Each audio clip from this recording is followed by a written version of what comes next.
New patch notes just dropped for the 11.1 PTR. Keep in mind, this is the PTR. These things are still subject to change. I mean, obviously, you see how quickly they changed before, but I'm going to be going over all of the healer changes, and there are some very exciting ones. I don't think there's anything that's going to like shake up the game in the positive direction. However, there are some pretty gut-wrenching nerfs, or I guess just like changes that do happen to nerf things. But let's just get into it. Let's start with Druid. We're going to go in alphabetical order. So they're adding back in Moonkin form, which is great because how they changed Druid's damage is they kind of said, okay, Druids don't do big damage, but Druids can do big magical damage, or you can talent in a way to where you do big physical damage. So you can kind of pick and choose how you do your damage. The problem with that, though, is that if you choose physical damage, you can swap in a cat form, pop a Convoke, go crazy, do some big physical damage, bada bing, bada boom. However, if you want to do big magical damage, you don't really have a way to Convoke for that. You just stay in your Druid stance, or maybe you go into cat form and just do that damage anyways. So they're adding back in Moonkin form as a way to emphasize that. However, they're also trying to find a position for it on the talent tree. So they're putting it where Sunfire was and then baking improved Sunfire, giving that AoE effect into just Sunfire. So that's great. I honestly love that. I love Moonkin form walking around as a chicken. Boomkin Convoking is awesome. They're also changing Fluid form back to kind of how it was. Whenever you use Wrath or Starfire, you're just going to transform into Moonkin form at the end of the cast instead of the beginning. And also because now Boomkin form is back in a thing for us. However, in order to prevent abusing something like Lycara's Meditation, which is what gives you that stat buff whenever you swap out of a form, they're just kind of removing the ability to get haste when you swap out of or into, I guess, your Druid form. That way you can't just like flip-flop stances and get those free globals from Fluid form and just keep haste buffs rolling and go crazy. So they're just dialing that back before it becomes an issue. I think those are great changes. There's also one other small change. Resto Druids now learn Improved Nature's Cure upon leveling up. It's not, once again, it's not going to break the bank. But let's go down to Evoker. Evoker has some pretty cool changes. They're reverting this. So in Kindle, they made it do 25% of your Essence ability damage. And then it used to do 20, but they're reverting that. So now it's going to go back to doing 20%, which is a nerf. It's a nerf. However, Engulf's cooldown is reduced by 3 seconds. So it's like you're gaining some, you're losing some. I think you're probably losing more than you're gaining here, but there are some pretty nice changes to compensate. So Consume Flame is just getting some numbers moved around. So some numbers are doubling. It's going to consume 2 seconds of your hot instead of 4 seconds. However, some numbers are halving. So Consume Flame is now 750. I think I had those backwards. I'm sorry. It is very late. I was asleep and then I got pinged that these went live. So, but they're halving some numbers, doubling some, and this actually all will come out to the same. The only upside, or the only thing here is that there is upside. You now only have to consume 2 seconds of your hot or dot to get that full effect, which is good. It's just the same values, just shifted around a bit. And then on top of that, which is like the most minor of all minor buffs in my opinion, Expanded Lungs will now increase the hot or dot effect of your Dream Breath or Fire Breath by an additional 5%. So that is a buff there. So I like these changes. I just like shifting around those numbers a bit, and I think this is in a healthy and positive way. But let's move on to the next spec, which is Monk. Now, I don't want you guys to get mad at me, okay? I called that they were going to change this, and I knew exactly what talent was the problem child. I knew exactly what was going to get changed. I did not know how they were going to change it. And after reading these, I'm a bit confused. It's just one of those things that we're going to have to get in and see. And unfortunately, the PTR servers are still down. They will be up tomorrow, but I just want to get this information out to you. So let's read this. So Jade Bond was just going crazy with the new Chi-Ji changes, and I think I like the Chi-Ji changes more than I like Jade Bond, if I'm being totally honest. However, I do like how Jade Bond allowed in its current state, how it allows for like a very high skill expression. I think a great Mistweaver Monk can really show when talents like Jade Bond are viable, because they can reduce that cooldown a lot. So variable cooldowns, I think, are just a good opportunity for skill expression. But let's read how they've redesigned it. They have redesigned it. So I'm thinking this is clean slate Jade Bond. They are erasing what it used to be. Here's what it is now. So no more cooldown reduction. Now it says Chi cocoons now apply enveloping mist for 4 seconds when they expire or are consumed. What this means, say you're in a Mythic Plus dungeon, you pop Chi right before a big slam, you apply that shield to everyone in your party, and then the big slam happens, that shield gets broken and replaced basically with a 4-second enveloping mist. Now, that is good, right? That's really good. Yes, it is, because now everyone has the enveloping mist healing modifiers on them, like the healing amplifications that enveloping mist just inherently brings, and they have a powerful haunt on them. However, this causes a bit of friction, in my opinion, with what you're intending to do, because now that those chi cocoons are broken and you now have an enveloping mist on everyone, what is your next global as a Mistweaver monk? You can probably guess it, or you probably know it. It's Blackout Kick. In most cases, especially now with the Chi change, it's Blackout Kick, because you stored up your Teachings of the Monastery stacks, and now the big damage has happened. Everyone's missing health. You're going to Blackout Kick, funnel all those Mastery procs all over the place, and get some big damage. And then you're going to do your next global, which is going to be ideally an Enveloping Mist to apply Enveloping Breath to everyone. However, now everyone already has Enveloping Mist on them, so what are you incentivized to do? Maybe Rising Sun Kick to extend them? I don't know. See what I mean? It just like kind of creates a little bit of jumbledness. Just blanketing 5 people with Enveloping Mist can, yeah, it's good. I'm not complaining. I'm just saying I don't know how this one's going to work out. I don't know how much I'm going to love this, which I probably will. Honestly, I'll probably love it. I also don't know how much I might not like it, if I'm being honest. And then on top of that, what else is it doing? You know, Jade Bond splits depending on what Celestial you take. So when you take Chi, your Chi Gust of Mist healing will be increased by 40%. Great, you're going to have those bursty mastery procs that was 20%. But if you take Yulon's Soothing Breath healing is just going to be increased by 5%. I'm pretty sure that's what it is now. But the dev notes are, these changes to Jade Bond are intended to refocus Chi into a powerful cooldown that encourages more intentional uses, which I do like. I do definitely respect that, and I do like that, because when they first added in Chi Cocoon, it blew the door wide open. Honestly, it just absolutely blasted that door wide open on the possibilities of what your Chi can do. Adding more of the healing value into the moment you press the button, in my opinion, is great. It's great because Chi is already so variable. There's so many branching paths of how you can do your rotation during your Chi window that this, to me, is good. I like how they worded this. I think these devs are on top of it. I love our Mistweaver devs. So let's keep reading. We're reducing the baseline cooldown of both Celestial, so Yulon and Chi, to account for the loss of dynamic cooldown reduction that Jade Bond used to offer, and increasing the effectiveness of Chi Cocoons cast by longer cooldown Celestials to make intentional uses of this longer cooldown feel more immediately impactful. What this is saying is if you still take Gift of the Celestials, the 1-minute cooldown Chi, you're just going to get your basic Chi Cocoons.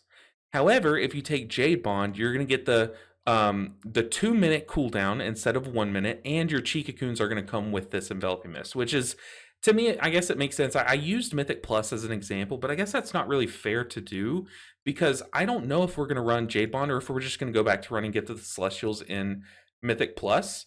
I think this Enveloping Mist application, in my opinion, has a more obvious use case in raiding, because you can spread more hots and get more value out of that very easily. Whereas in Mythic Plus, like I said, there's that friction of you have Enveloping Mist on everyone.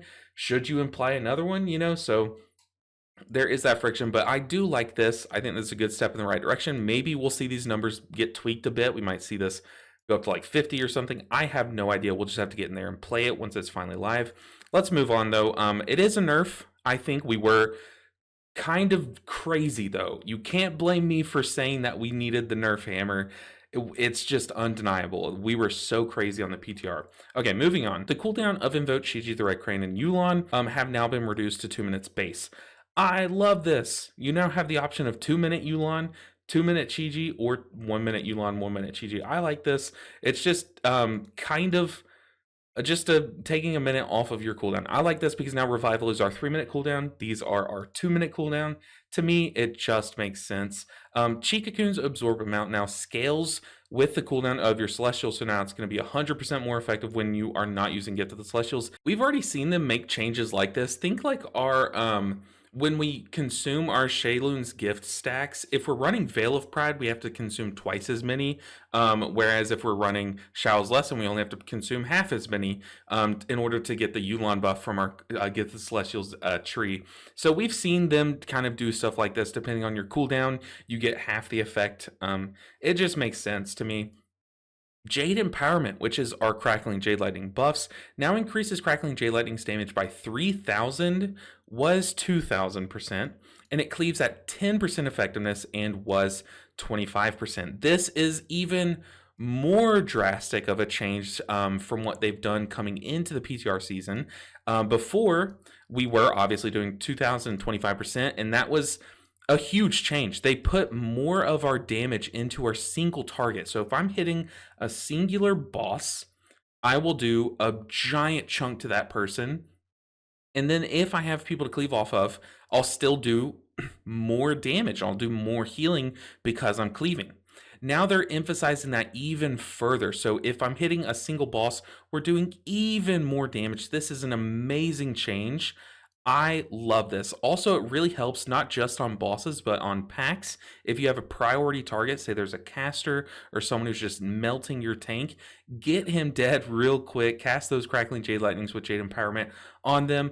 I love this. The numbers work out to be, I'm pretty sure, the same. We can do it really quick, just like napkin maths, quick maths. So 3,000% on one target, and now we're going to do a 10% per each cleave. We can cleave up to 5 people, so that's up to 5 times 300, so 1,500 extra, so a total of 4,500. It's 3,000 plus the 1,500% cleaving that we're going to get. Whereas before, it was 2,000% on the main target, and then a quarter of that is 500. You can cleave onto 5 people. 500 times 5 is 2,500, so 2,000 plus 2,500 is still 4,500. So at 5 target cleave, you're still doing the same amount of damage. I like this change a lot. It's amazing. Now, the final one, Lotus Infusion, which is when the talent that shares a node with Chi Harmony, your Renewing Mist are 2 seconds longer, and they buff the healing. Now it's going to be 10% healing bonus instead of 8%, which let's read why they're doing this.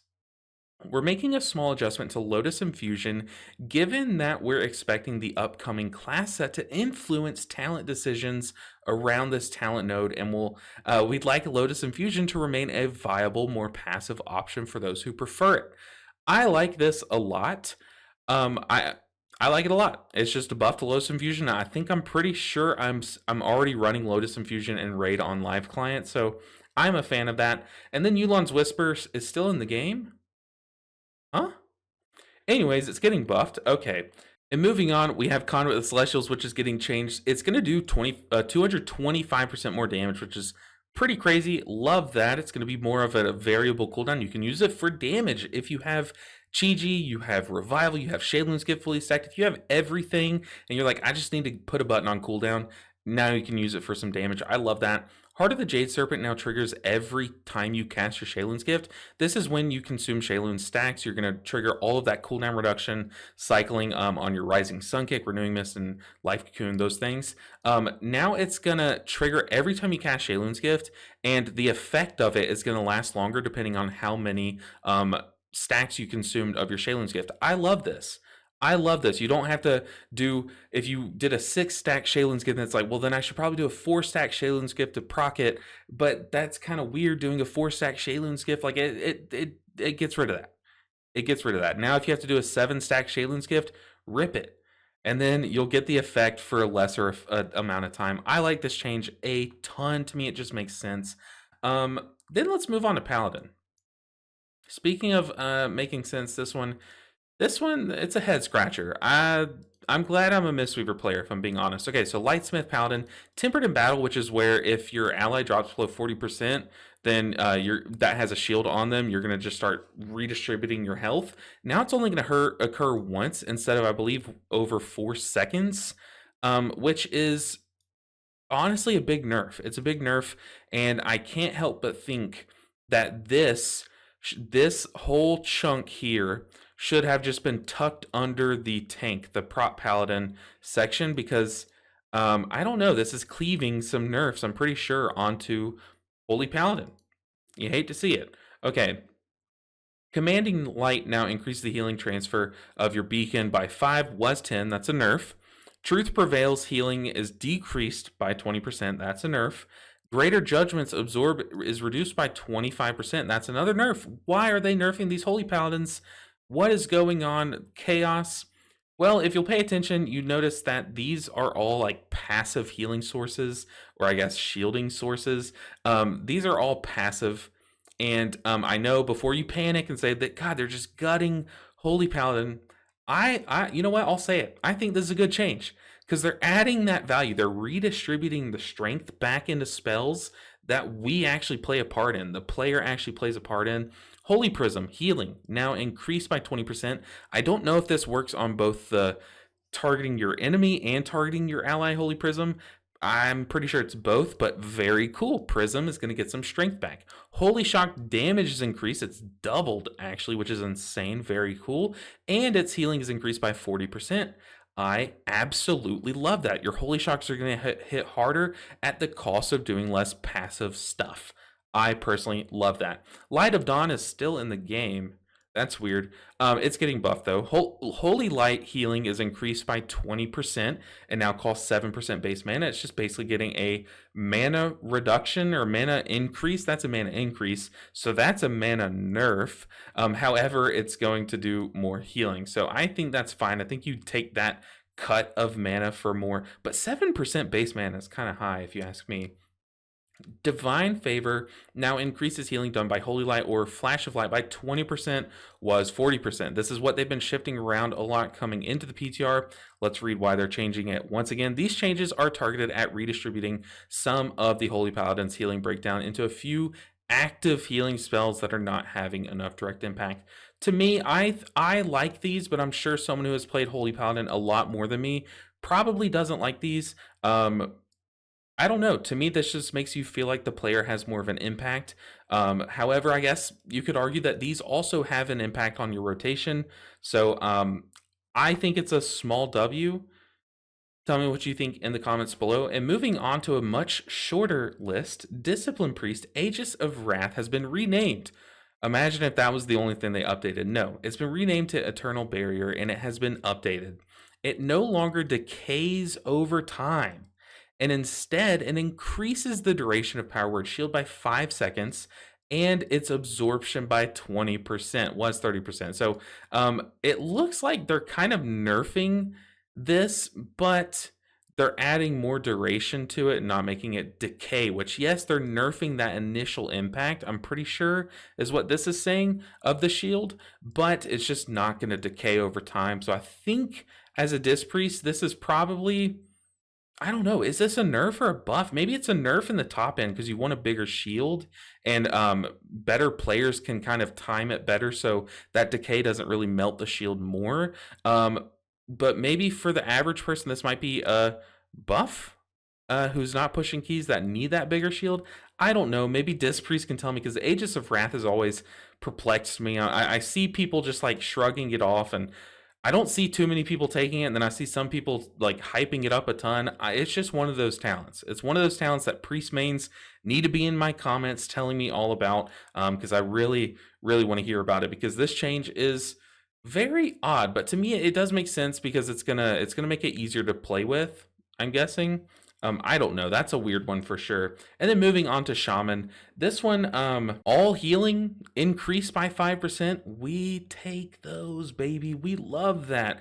I love that. A blanket buff to Resto Shaman. On top of that, I'm sure Shamrocked, my guildie, is going to be happy about this one. Acid Rain, their passive damage source when they drop their healing rain, the damage is increased by 25%.